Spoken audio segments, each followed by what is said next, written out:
All right, today is Sunday. I think it's like the 21st or something like that. Anyway, so we have a special project that we're going to do on this 65 Mustang. We've done it one other time. We're going to install this vacuum pump on the motor, and this basically is going to evacuate the crankcase and help the ring seat a little bit better, and also eliminate a little bit of a leak that we have on the rear main seal. So rather than taking apart, pulling the transmission off, taking out all the other accessory components, pulling the pan, dropping the main cap, and then dropping the crank a little bit, it's too much. And it still might leak. So, and it's not a big leak, it's just like a little drip. But one way to ensure that it'll never leak, or anything else for that matter, is to keep the motor under negative pressure. So this this engine bay has zero room. I mean, zero room. So we have to get creative with the installation. Mm-hmm.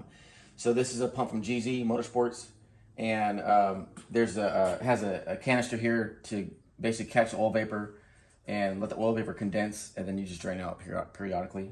It's all dash 12 lines. It comes with like a pretty generic bracket, but we're gonna have to modify that.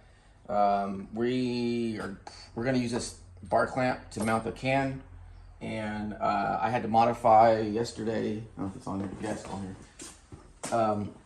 There is a little tiny pulley down there, if you can see it or not. That standoff is going to, that's where the belt's going to be, and it kind of stands it off the crank pulley, and the pump's going to go right here. The valve covers are going to have dash 12 AN fittings welded to them. And then we're going to mount the canister probably on this bar here. And then the lines will be 1, 2, then they'll kind of run around the back. And then we're going to have to also make a manifold. So it looks cooler. I mean, we could just cap one side off and just put one line here, but it doesn't look as cool. So, because there's already a hole in the cover. In the cover. So what I want to do is actually take the dash 12 lines, run one on each side, run them both together, make a manifold for it, and then that can go into one, and that can go to the canister. So that way it looks, and then you get better evacuation too. So I think that'll be cool, because otherwise the pressure's going to go.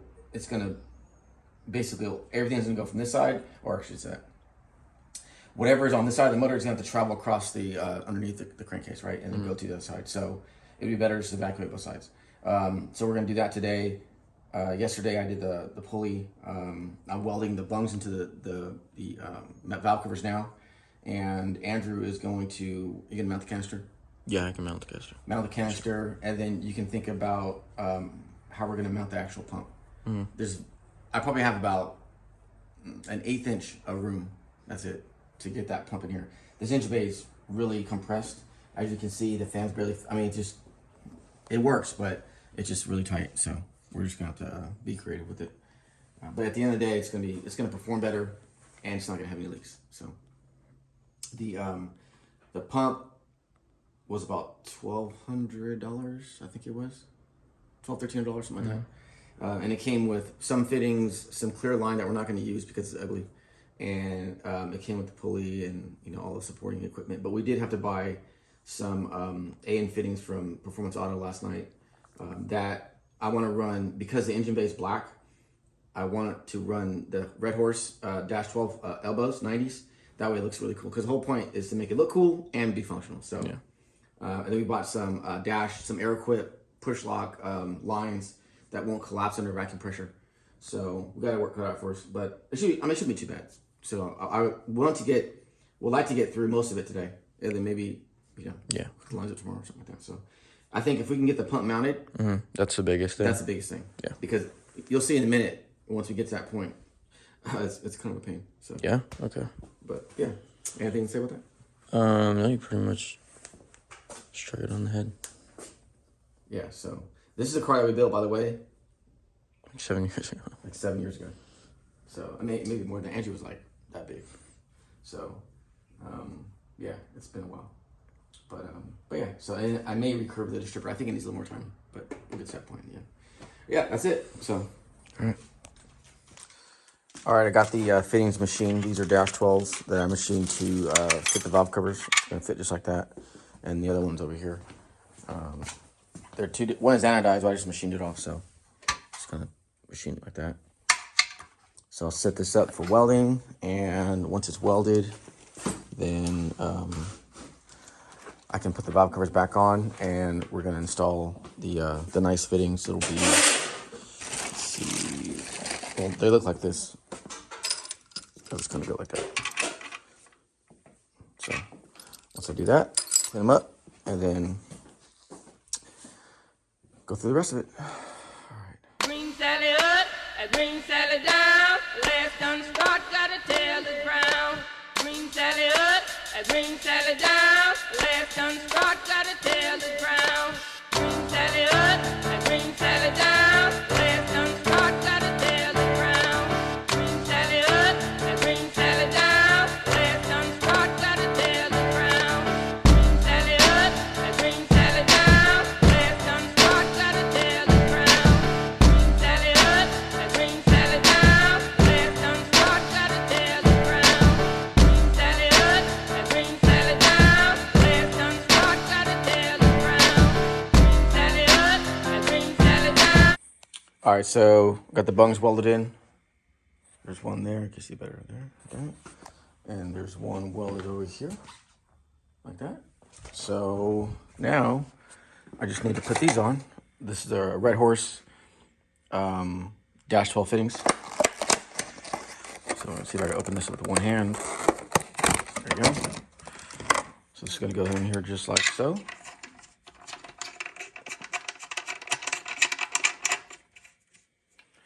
Just like that. And then some goes over here like this. Again, trying to open with one hand. All right, got it. Dropped it. Let's see here.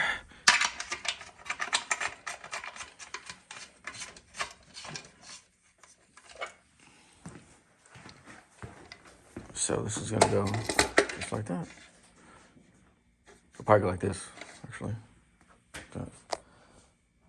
So yeah, so that's done. So now I need to weld the bracket onto the canister that's going to be used to catch the vapor, and we had to modify this so that we can. So it's going to go basically. It's going to go like that, just like that. So I'll do that now. Take that anodization off, and then weld it on there. Be good to go. So that's next time. Oh, Miss Lucy dead and gone, left me here to weep and moan. Green Sally up, and Green Sally down. All right, so I just welded the bar clamp to the canister. Looks pretty good. Not too shabby. So the Andrew's gonna it's kind of hot. Andrew's gonna come grab that and then put that on the bar. And then I'm going to work on, I need to make a T for these three fittings. And it's gonna go basically two hoses into one and then back to the canister. So that is what's next. So yeah, gotta figure that out. So we're working on that. I'll probably make it out of, I was gonna make it out of some bar stock, but I think I'm just gonna make it out of this tube here. It's aluminum. Just gotta figure out how I'm gonna do it. And then go from there. All right.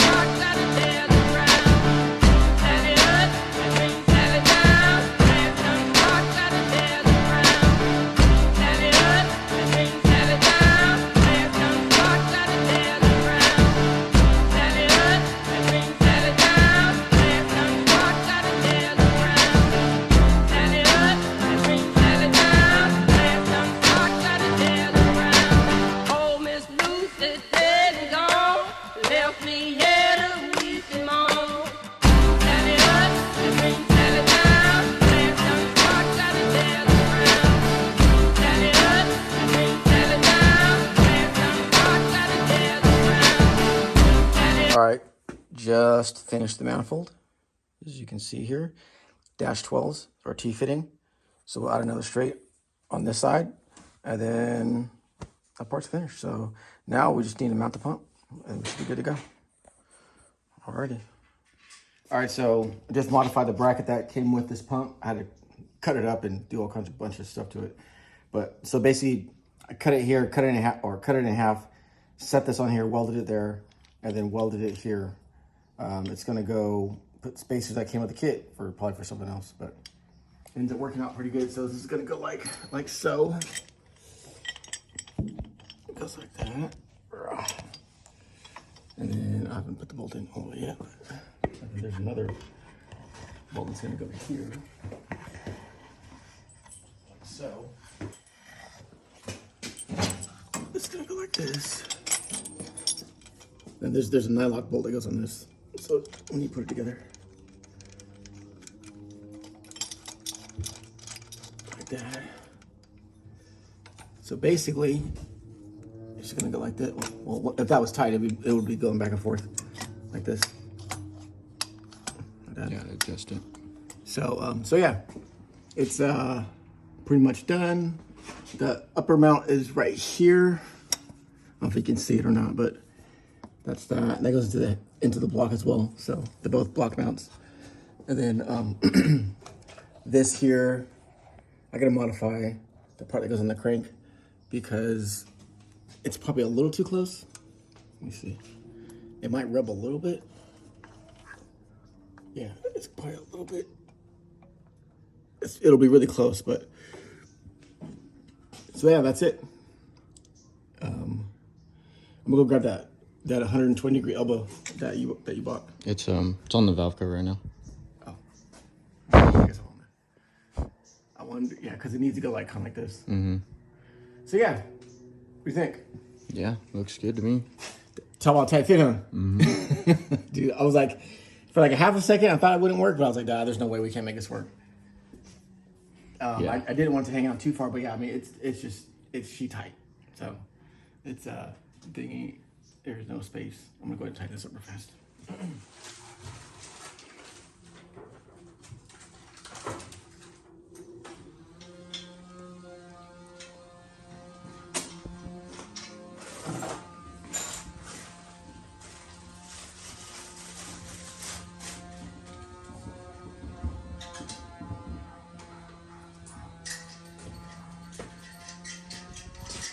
So this is gonna go, actually this might need a 90 as well. So we're doing now, we're just mocking everything up before you actually run the lines. Well, you can use this 90 for now. I thought we had another one, but I guess not. Okay.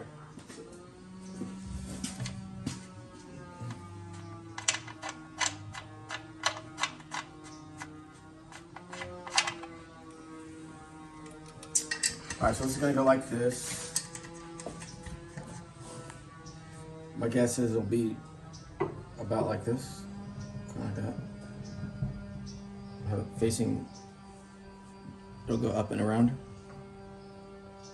And then maybe better to get another 120 degree, so it kind of curves in some. Yeah. Now these fittings are not cheap, they're about 30 bucks a piece. But if you want to do it right, you gotta go with the good fittings. So this is the canister, you got the pump down there, you got the 2 valve covers. So which one does this line go to? So this goes to the exhaust. The outlet. Yeah, so It's gonna go this would up. go here. Yeah, so let me see. That's why we mounted it up, right? So this one would need That needs a straight. well, straight would go right into this. Maybe it might be a straight. Maybe a 45. Yeah. Well, actually, it depends on how No, much. I think it'll probably need a straight.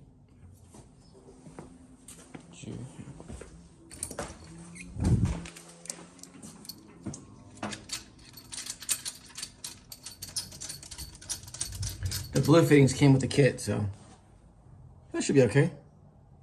Runs down here, comes up to this 90 or 120, depends on which one we use. And then it just kind of sits like that. I think it looks pretty good. It should work fantastic as well. You think? Pretty good? Yeah. I think a 45 would be more ideal, but For this one? yeah. Then let's get a 45. So we did a 120, a 45 for this. So you need 2 120s. So one for this one for that one. Okay. So return this one, and then Okay. but yeah, that's gonna be tight. Yeah. Maybe set it down here like this. I think one of my favorite parts is the canister. mount. Oh, the Yeah. mount. Yeah. So the mount, yeah, we just basically Andrew ground it, welded it both sides. We'll put a clamp on it, and then trying to scratch this up. This will kind of just sit like this. I want to try to maybe move it to like that, so it's out of the Closer? way. Yeah, Okay. that looks sick, dude. Yeah, it looks good. It's a beast. Yeah, I like it. There's a lot going on here. Mm-hmm. It's like NASA, freaking spatial engine, all kinds of stuff on it. All right, okay, yeah. So then we'll have Bartel clean it all up, spiff it up, nice and perfect, and then cool. So tomorrow we just need to finish up that stud, and then this we need to space off the crank pulley maybe about a 1/16 of an inch Okay. out this way, and then we need to counterbore the actual. There's a spacer that I'll show you. It goes over that shaft, and then that you got a machine. But that's it. So All right. that's it. And bring